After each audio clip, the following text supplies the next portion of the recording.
Hello, everybody. Dave Neal here, stand-up comic, host of Bachelor Nation News. In this video, we've got Kaitlyn Bristowe shutting down breakup rumors, and then Jason Tartick says, "Leave us alone, Karen." And okay, before all the Karens get their Karen panties in a bunch, it's figure of speech. We love real Karens. My sister's named Karen.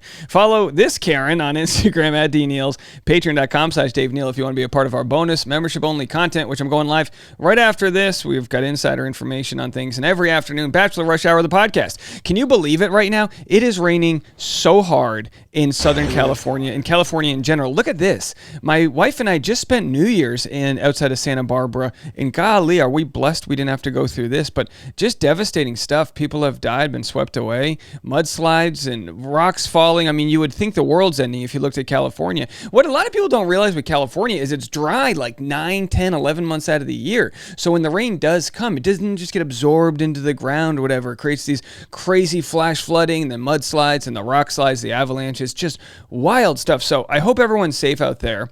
And I've actually got a show not in the flood zone, but on the way to it in Santa Clarita tonight. I believe, look at this tree falling down. Isn't that insane? My wife just sent me the New York Times here.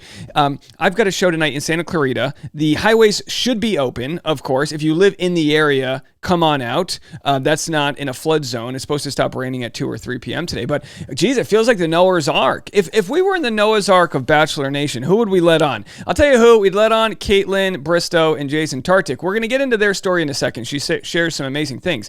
And to share with you another former lead, Katie and friends, Katie Thurston and I are collaborating February 15th at Mic Drop Comedy in San Diego. I know some of you guys have already bought VIP tickets. I got to tell you, the VIP tickets are worth the price. They come with an adult's toy and a meet and greet with Katie. We'll take photos. We'll have fun. General admission. It's a good deal. There's no drink minimums or any of that. Good food and drink at Mic Drop Comedy. So that'll be in. I got to tell you, there might be a Q&A you might want to be a part of. My guess is the cameras, cell phones will be turned off so we can have a honest conversation with you guys. That'll be February 15th, so make your plans accordingly. Go buy a ticket right now. All right, and also, what else do I have here? Oh, I got a QR code. A lot of people watch my channel on their YouTube, and they're old school. I don't know how to click a link to a link tree. Well, here's a QR code. Open your camera on your phone, point it at this thing. It'll take you to my link tree, which you can join tickets for the comedy show, Bachelor Rush Hour, my podcast, or whatever else you want to do.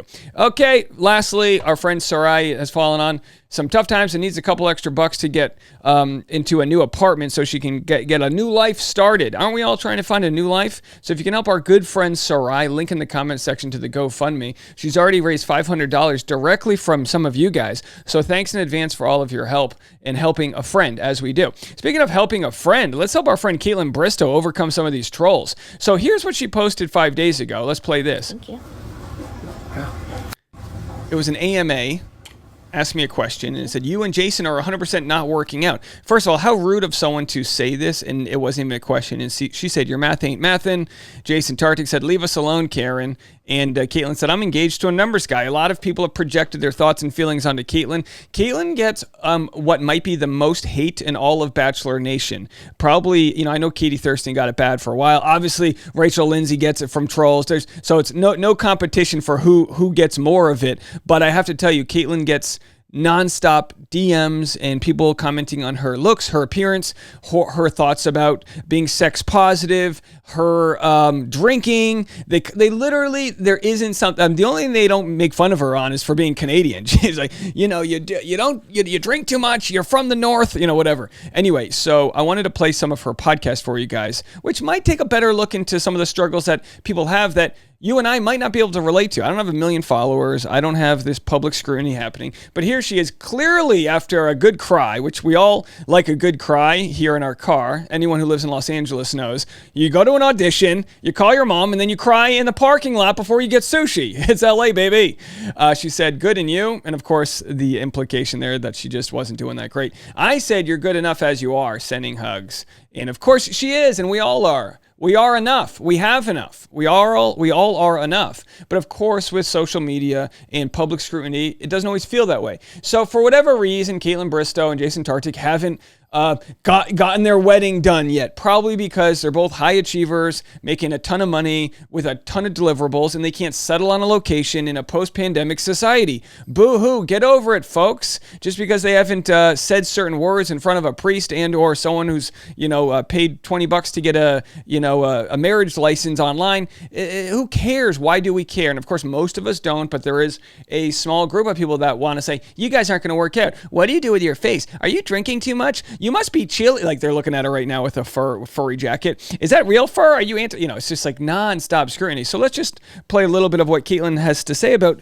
going through crippling depression this year. She talks about crippling depression, and I think it's on us to have a listen. He was so we'll get to that right now. The best. Yeah, he really was. I don't know why I want to bring up lows, but I feel like it's just something to talk about, highs and lows, and getting through the lows. She talks about getting through the lows, and this is on probably her last episode of 2022. I love the end of the year episodes where people go over their highs, their lows, the good, the bad, the roses, the thorns. What else? What other lows? What happened to me? I feel like I remember being crippled with depression in bed at some point this year. You know what I will say actually about this year, which I don't like? I've been really struggling with my body again. And I wonder where that stems from. I feel like I go into controlling like my appearance and my looks and my body when I'm like not feeling my best self, like mentally. So that you think there's something else that's happening and then that's just like a place you go? Yeah. I feel like I'm starting to do like the brain spotting with therapy and doing this inner child work retreat. Like I really want to get to the bottom of like, I don't know why sometimes I struggle with body image and I feel so guilty talking about it because everyone's like, Kaitlyn, you're so tiny or you have this, but I still struggle with body image issues. And I feel like. And how do you not? You go on social media and you see a million people who look better. They have less body fat. They have got all the different things, and we piece it together as one of our own personal failures. And that, of course, look, when you say it out loud, it's like, it makes common sense. Like, Kaitlyn, you're beautiful. These issues are deep seated. It makes common sense to sort of negate all of it, but it still is knocking on your door every single day. It's in your pocket, it's in the bullies and the DMs, it is everywhere.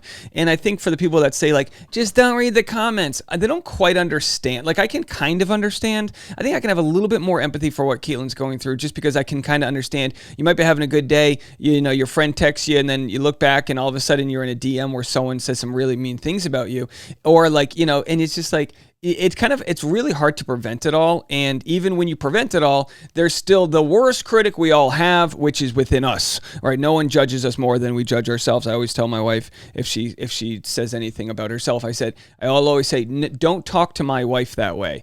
And because it's look, no one would let other people talk to us the way we talk to ourselves sometimes. And we have to overcome these thoughts. And I do it more than anybody. Oh my gosh, guys, if you're on the Patreon, how much I do it, this sort of judgment. And actually on yesterday's Patreon, which I might talk about further in today's Bachelor Rush Hour, I discussed envy and the idea of being jealous of others, and how I still have residual jealousy for people based on when I was at a low point and wasn't achieving the goals and dreams that I wanted to. So it's interesting and important, I believe, to acknowledge all of the negative feelings, negative being like a negative energy, whether it be jealousy of others or body images of yourself, all these little ways that we aren't celebrating the fact that we are alive. It's very important, and we should be able to do this without major traumatic events to understand that we're doing our best. We're pursuing life. We're pursuing all these high-end things. Kaitlyn's such an overachiever.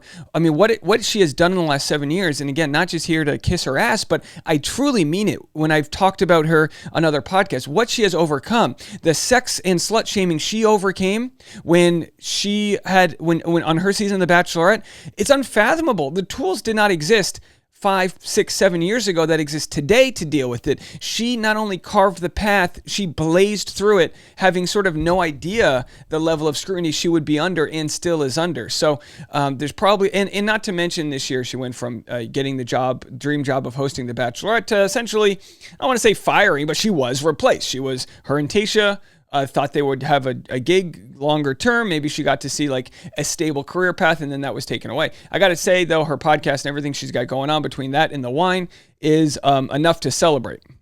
like this year has been bad for me, which usually I pride myself on, like, I'm always getting better and I'm always getting stronger and I'm always talking to myself positively and I've worked so hard on this. Or I feel like I've went a bit backwards with body image stuff. Do you see that in me? I think I've heard probably, I would say more over the last like 3 months, you making comments to yourself. And I'm like, don't say, I'm like, don't say that. And you look beautiful. And I think you've been a little harsh on yourself the last 3 months, which you've that's, and the other thing too, is I don't know what you're seeing. I don't know where it's coming. And for me, like with my body image stuff, I'll shame myself too, with my sugar addiction and trying to find a way to eat healthy and not consume food that brings my energy down. For me, and maybe for Kaitlyn, maybe she'll realize, I don't know, when I drink wine, I get triggered, or when I see my in-laws, I get triggered. You never know what the triggers are, but when you feel them, when you feel that limbic system flare, when you feel your heart rate go up, and when you can't control your breathing, all those different things, look at it as a sign that something is like, it's a warning flare coming from within. And whatever that is, it means you need to address this, or you will continue to get these limbic flares until you work it out on your own. I say that fully knowing there's plenty I haven't worked out yet. So let's go to one or two more sections here. She comments at the 30, let's go to the 26 mark. We might be way off here. But she comments on her success she's had with Spade and Sparrows, her wine company. Yeah, but I would say that the reaction that it causes you is pretty intense, and that would it'd be interesting to just learn more about that, I think. What do you mean my response is intense? Like, I feel like that's called boundaries for me. I think I could work on maybe my delivery of certain things sometimes, but I think I'm definitely very clear on like things I don't want to do, things I don't want to be around. Okay, so sorry, let me jump forward here to the 36-minute mark. These are so hard to know exactly my timestamps because they insert, advertisements, and they make it very interesting. My goal for 2023 is I want to expand my podcast into, like, I love my community so much and I want to like be closer with them than I already am. And obviously want Spade and Sparrows to be available everywhere. But so her goal for 2023 is to expand her podcast and get Spade and Sparrows everywhere. Look, I don't know if this would help her expand her podcast, but I would love nothing more to chat with Kaitlyn Bristowe. If anyone would like to hear or see that, by all means, DM her, reach out to her, leave a comment, get Dave on your show. She's been so kind, and I mean so kind, to share with me. I did an unboxing yesterday of her Spade and Sparrow. Here it is. It's just arrived in the mail. It's soaking wet. So I got this package. I can't play the audio because I actually use Kaitlyn Bristowe's song, and so I'll just play it right here, but I did an unboxing. You can go check it out on my Instagram. She sent me 3 full bottles of wine, which was so kind. I think she realized how much we are fans of everything she's doing here. So in the rainstorm, I went out and got these packages of wine.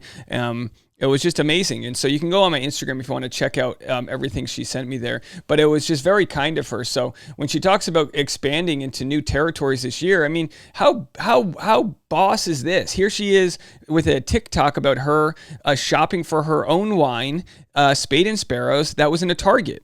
I mean, how cool is that? So there she is. I mean, Target, guys, like, that's a big deal. Her own wine. I mean, how many times do I need to repeat it? So very cool, but also just goes to show, and we all have to remember, sort of material or tangible goals that you set and make in life don't always get rid of whatever issues you have on the inside. So here's to us just wishing her the best to kind of overcome it all. And let's just go to the 37 mark here. Just give me 1 second. We're going to go to one more clip from her latest episode here. But yeah, I'd love to chat with her. I understand I'm not verified. I'm not a reality star, but I relate so much to all the work she's doing mentally on herself. And I think it's such an important conversation she's having. Pay transparency, money management, career navigation, to that like next level. Nice. Okay, the weirdest moment of 2022 probably was, I think the weirdest thing was for you to be gone for 3 months. That was wild. That was weird. That was a weird thing for me. Like, for 3 months, you're gone. It's crazy. Yeah. And you almost had to like relearn how to live back together after that. It was a long time. Because, yeah, I guess for Dancing with the Stars, we still lived together. And of course, this was when she was hosting The Bachelorette, her first season hosting, which was, I believe, Katie Thurston's season was the first season hosting.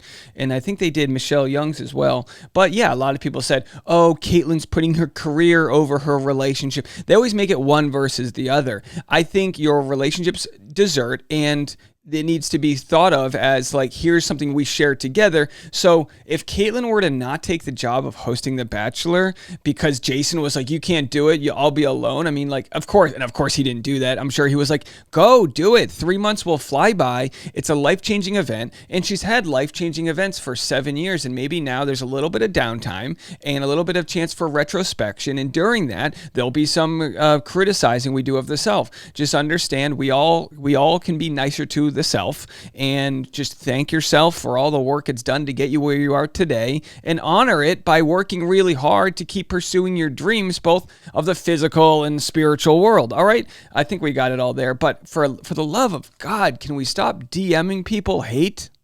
I mean, and it might be futile to even mention this, but it is out there, and it's not just trolls.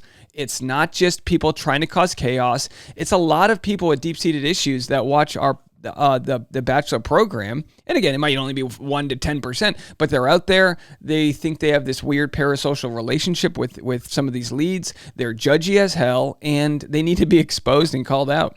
All right, folks, let me know what you think. Of course, link in the comment section if you want to buy tickets to my stand-up show February 15th in San Diego, or if you want to come to the show tonight, it's free. The show tonight is free, and that's in Santa Clarita. There's information about that show is on my Instagram. All right, folks, we'll see you in a little bit.